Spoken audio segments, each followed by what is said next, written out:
Oh là là, oh là là, oh là là, c'est grave. Boutique d'habillement Charlie Lubulu d'Istanbul. Bandeko bino moko bozomona. Misu na bino témoin. Tala biloko ya kitoko. Ba chemise ya bien makasi pona ba papa. Mama na ngai. Tala biloko ya kitoko. Ba mama boza wapi? Ba teni ya malunga ya valeur. Na ba sœur oyo balula molato. Ba tantine ya kilo. Ba sere ya poa. Tala bilamba ndenge ezokolengalenga. Bandeko bobenga Charlie Lubulu ye oyo papa na biso. Asungi biso makasi. Tala ba robe ya mariage ya valeur. Mama biloko ya kitoko. Ba soirée ya kilo. Abenwe. Bakombazia mikwelu idie. Bandeko tobinga Charlie Lubulu d'Istanbul. Numéro na yangwani zoko s'afficher. Tala ba jean oyo tolingaka. Bateni ya bapapa ya malunga ya valeur. Bapapa oyo balula molato. Bapapa oyo balula kitendi. Bobenga Charlie Lubulu d'Istanbul. Pour passer commande na yo, après quelques jours okomona biloko liboso à portanda. Numéro na yangwana bandeko bo hésiter te bobanga te. Partout bisika nyonso ozali dans le monde entier. Ndeko Charlie asungi biso. Ndeko Charlie abimisi sekele libanda. Tala biloko ya kitoko. Abenwe bima bimbote. Bandeko tobenga ye oyo Charlie Lubulu ye oyo.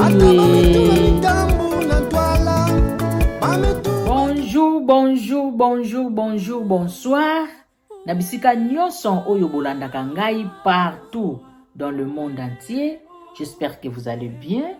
Moi, je vais très bien par la grâce de l'Éternel Dieu. Nazopesa merci na bandeko nyonso basalaki intervention na lisolo na biso utaki koleka ya telefone main libre luki makambo vraiment ezalaki matata makasi. Baye babengaki, baye bakommentaki, baye batindaki ba message, ba audio, vraiment merci beaucoup. Na bolingo bolakisi yawe njame mokele azongisela bino ya mingi koleka. Yabino yeyo, petite sœur ya baye na ye, leke bakulutu na ye, ya Lola, mungongo ya Irlande, ngaye nazo la rabino kaka bama solo oyo ya vrai, po meka kosunga biso kati na mabota na biso kati na ba famille po bate mokilo etondisami na makambo ya ndenge na ndenge bandeko bayebisayo. Ndenge kaka na lobaka munoko ya ngai, kasi lisolo ya ngai te bandeko tolanda. Tozana bandeko na biso mibale ya Martin na ya Edi. Eza matata bandeko. Ya Martin fiancé na ye assemblera na église ba ya Edi. Ya Edi fiancé na ye assemblera na église ba ya Martin bandeko. Ya Martin fiancé na assemblera na église ba ya Edi. Ya Edi fiancé na assemblera na église ba ya Martin. Ya Martin na Edi baza ba camarade. Baza vraiment ba camarade. Basambelaka pe makasi baza ba frère to benga bango baza ba frère basambelaka. Alors kati na kikamaderi na bango ya Martin ndenge aza na fiancé na église ba ya Edi abanga nzambe makasi. Ayebisaki fiancé na ye toko kendele boy. Toko zalela boy na kobanga nzambe kati na bolingo na biso kino na kosilisa makambu nyonso. Bongo na koyeba nini sengeli na biso to sala. Ya Edi pe ndenge aza na fiancé na église ba ya Martin. Fiancé na ekuna na église ba Martin oya mwasi ayebisa ya Edi koto en tout cas ngana yo timkolo osisa makamno se sengeli to banga nzambe na zana posa kotia buzoba na bolingo na biso te me to banga nzambe kino to kosisa makambo na biso bande komokili makambo bavandaka bongo bandeko. Ya Edi na ya Martin baza vraiment ba camarade, baza vraiment na bolingo, baza ba frère, basambelaka. Ya Edi aza na église Songolo, ya Martin aza na église Songolo, fiancé ya Martin aza na église ba ya Edi, fiancé ya Edi aza na église ba ya Martin. Ya Martin ayebisa fiancé na eto banga nzambe kino to kosisa makamno so bakendelaka bongo. Fiancé ya Edi wazaka na église ba ya Martin ayebisa pe ya Edi ngana opeto banga nzambe. Do basala lokola croisement ya ba fiancé na bango. Fiancé muninga za koto, fiancé muninga za koto. Nzoka ne koto yo ya Edi na fiancé ya Martin basi balingana na bango. Ba mininga ba obanga nzambe na ndinga ba yokanaki to zela tanto osisa makambo nyonso bongo to yeba nini esenge na biso kosala. Me bango mibale koto lokwa baza église moko balingana na bango. Koto ba mininga subulu ba yebaka te. Me baza ba camarade ba kopekaka très bien, ba sololaka très bien bandeko. Basi balingana na bango. Ya Edi na fiancé ya Martin basi balingana bango parce que baza église moko. Balingana na bango, bakoma na bango sala nyonso. Ya Martin koto abanga nzambe azelaka ti makamne se kosila. Fiancé ya Edi pe koto pa yebisaka ya Edi, to banga nzambe, to kende na makambo ngo tina suka. Nzoka nde ya Edi koto. Basi balingana na bango na fiancé ya Martin ko comprendre te bandeko si longtemps ya Edi na ya Martin ba camarade. Mukiliza compliqué hein. Mukilia compliqué, assemble la rapé na église Songolo aza frère. Ya Martin pa assemble la quelque part aza frère. Bandeko eza matata. Munoko ya ngai kasi bisolo ya ngai te. Esali passe pe mao. Ya Martin yebaka te ke fiancé na ya Edi balingana na bango nzamba lobi yo bovanda calme na kobimisa bango libanda. Bo partager ba vidéo ba kulutu na nga ba yaya na nga ba mama leki na nga ba mama kulutu bo partager ba vidéo bo aimer bo share bo like ko sala ngai bien makasi. Petite sœur na bino ye mungongo ya Irlande bande ko tolanda lisolo na bokebi nyonso babata maka babata biso batu babosa na ke na likolo kuna tozana mokeli o asala biso o akela biso azali amona ka bango makamno so bango basala ti bakosaka na bango ya Martin nzamba mona na ye bango albio nazo bimisa bango koto bango mibale koto zemi eko bima ya Martin lobi mais zemi wane uti wapi zemi uti wapi parce que ngana o tozela ka tito kosilisa makambo ebongo zemi uti wapi grave bandeko. Menace kotuna mwasa yeko bimisa secret zemi eza ya Edi. Ya Edi wapi? Ya Edi ya camarade na yo. Ya Edi wapi? Ya Edi moko ya frère. Ya Edi wapi? Ya Edi oka toza église moko. Bandeko sali passe. Ya Edi atie fiancé ya Martin zemi. Ya Martin azali camarade ya Edi. Baona bango ba frère. Epesi matata. Epesi mao, epesi somo. Na minute oyo, problème ekomi nini? Koto oyo toza na ya Martin, koto toza na ya Edi. Bango koto ba BBC. Bango mibale koto oyo, esika basambelaka. Ba BBC parce bazaki lokola frère na sœur basambelaka église moko. Même mobali na ye aza na église koto. Bango mibale balingana na bango ba BBC nzamba bimisi bango zemi. Ono so basalaka na CCCC ebimi libanda zemi.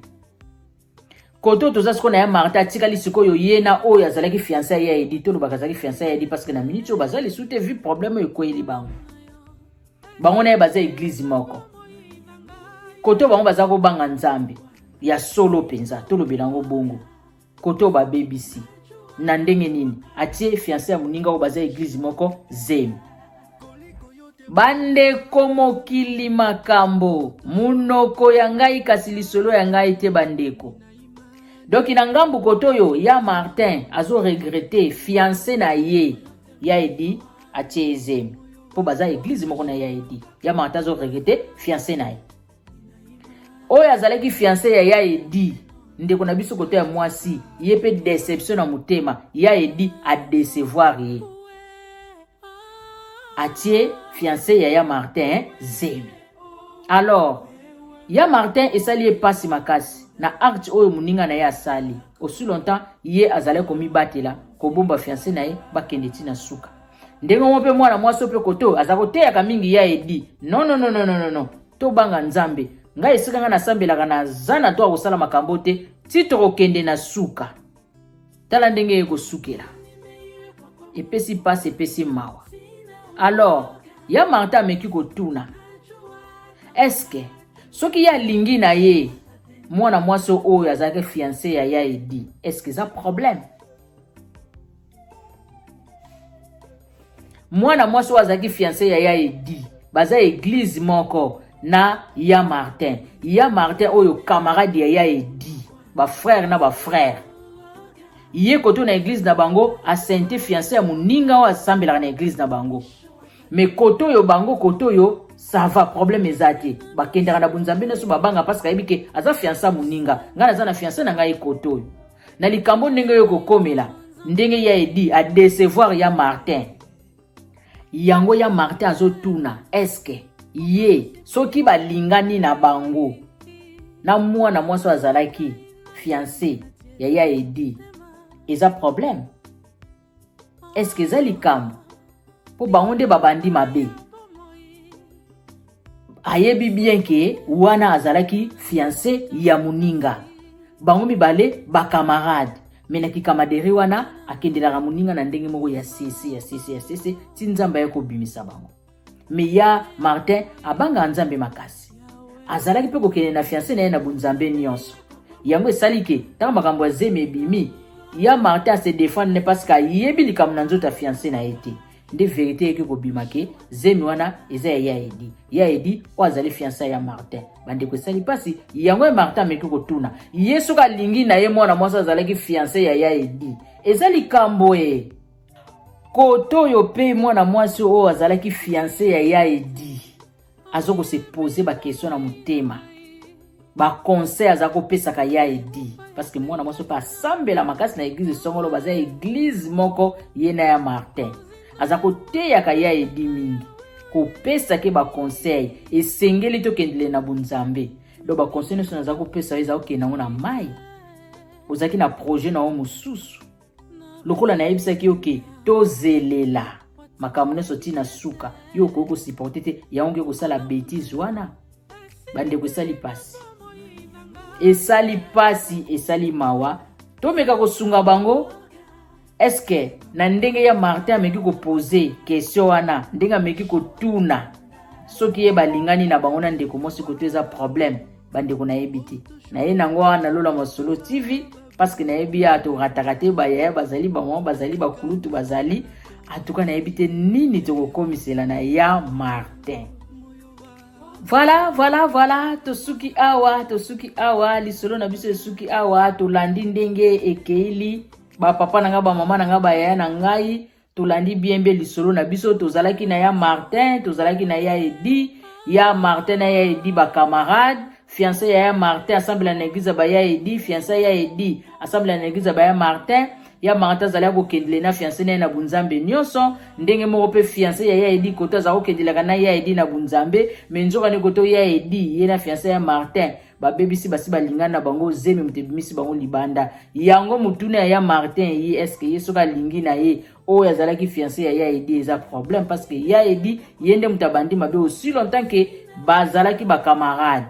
Merci beaucoup na kulutu na ngai Marceline Pezo Mabeti na kacha Lyon na France ya na ngai Mireille Kiveka merci beaucoup ya Rit Makeup na kacha Lyon na France merci beaucoup na pesi ba gros bisous na ndoi na ngai Lola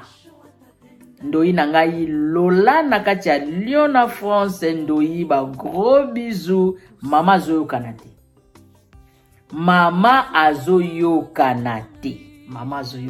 te ba gros bisous na ndoi na ngai ba grande sœur na ngai ba ya na ngai bino nyonso ba gros bisous.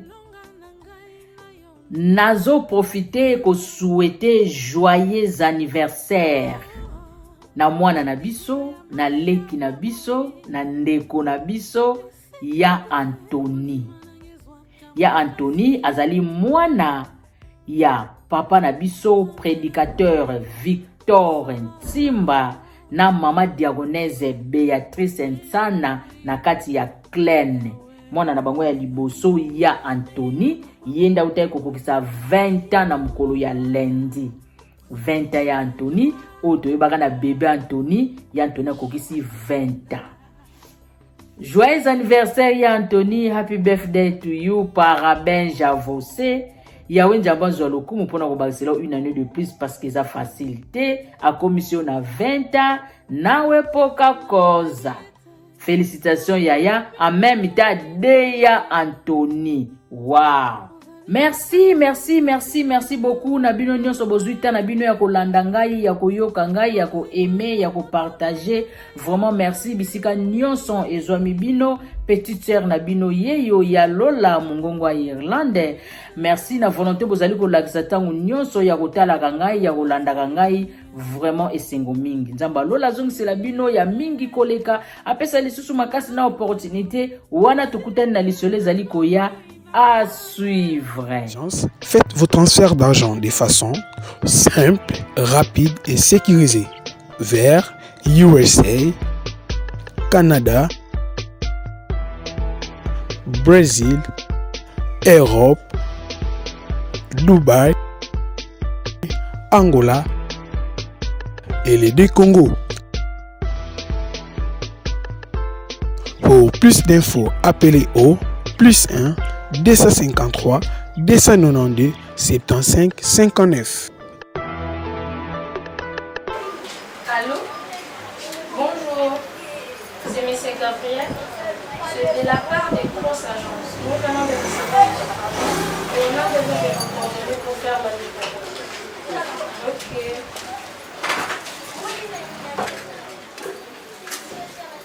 Merci et bonjour.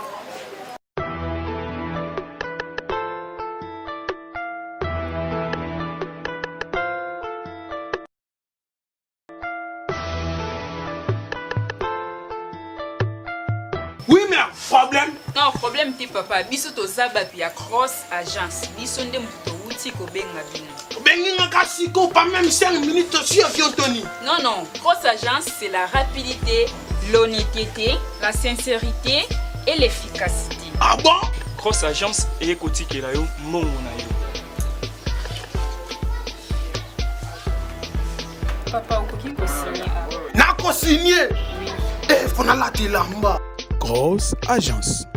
Avec Cross Agence, faites vos transferts d'argent de façon simple, rapide et sécurisée. Cross agence, c'est la rapidité.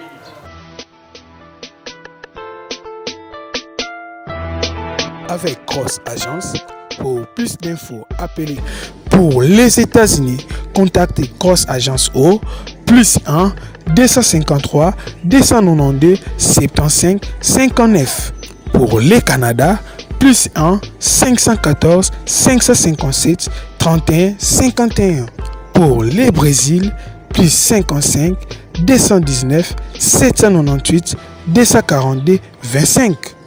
Pour l'Europe entier, +35 38 764 31 520. Pour l'Angola, +244 94 956 495. Pour le Congo Kinshasa, +243 82 22 72 848.